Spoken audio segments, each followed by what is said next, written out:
বিদায় অ্যালভারেজ বন্ধু।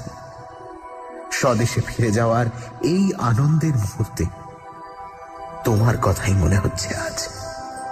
তুমি সেই দলের মানুষ, সারা আকাশ যাদের ঘরের ছাদ, সারা পৃথিবী যাদের পায়ে চলার পথ।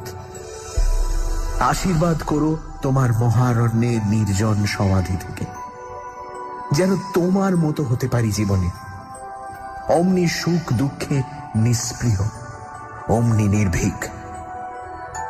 বিদায় বন্ধু আত্মীয় গাত্তি, অনেক জন্মের বন্ধু ছিলে তুমি।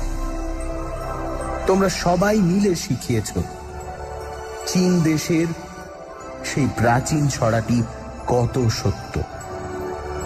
ছাদের আলসের চৌরস একখানা টালি হয়ে অনড় অবস্থায় সুখে স্বাচ্ছন্দ্যে থাকার চেয়ে স্ফটিকের পাথর হয়ে ভেঙে যাওয়া অনেক ভালো, অনেক ভালো, অনেক ভালো।